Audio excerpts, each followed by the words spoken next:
Are you putting that up?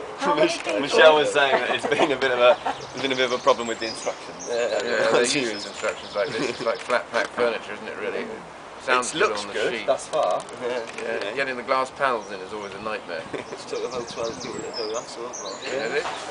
So, is this? You know, you do this what 2 meals a day, 3 meals a day? 1 meal a day. 1 meal a day, which is really lunch. What about the breakfast? When's the breakfast then? It's out there. So breakfast is really toast and stuff like that. Yeah. Okay, so the one cooked meal that you do is the lunch meal. Yes. What sort of stuff would you do? I mean, I see some carrots there. This is all the vegetables from Sainsbury's.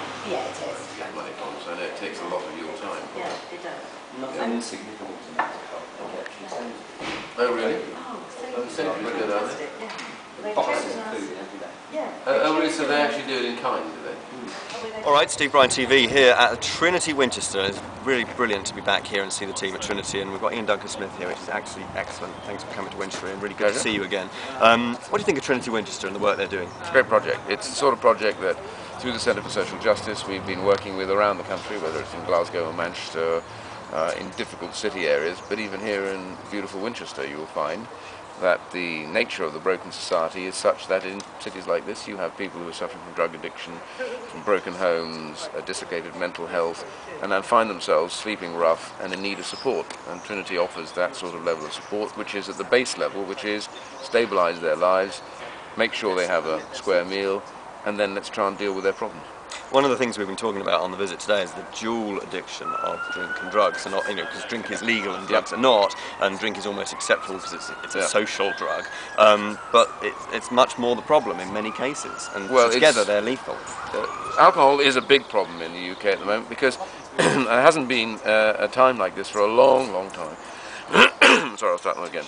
Alcohol is a big problem in the country today because there hasn't been a time for a considerable length of time when we've had quite so much alcohol being consumed by people, and mostly by younger people. What we've seen is a huge increase in the amount of alcohol drunk by younger people.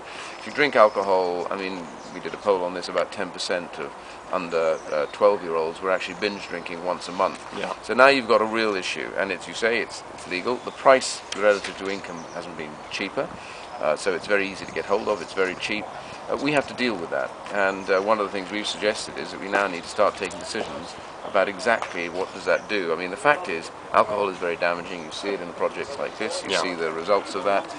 I'm not saying everybody has a problem, but we need to recognise that alcohol is a big problem that we need to deal with, the way in which supermarkets sell it so cheaply, and make it so easily accessible, and that kids can get hold of it so young.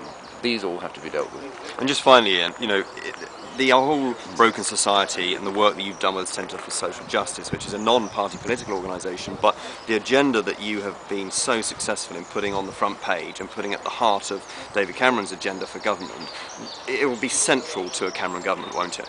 Well, I've spoken at length with David Cameron about these subjects, and he's passionate about mending the broken society, and it seems to me that Conservatives must be, because you cannot go on having the level of people that we have at the moment in society parked doing nothing. For example, at the moment there are over, not 2.5 million people unemployed, there are 5.5 million people of working age who are not caring for somebody, looking after their kids, looking after granny or whatever. These are people who are parked, unemployed, and they are receiving benefits, and because they're receiving benefits, everybody is paying for them. Now, it'd be far better to get them back into work, productive again, paying taxes. That's why, for example, we have problems with immigration, because they're not doing the jobs, businesses are looking for somebody to come and do the job. So it's high time that we got those 5.5 million people back to work, not on alcohol, not on drugs, but back substantial contributing citizens, and projects like this are all part of getting people's lives changed.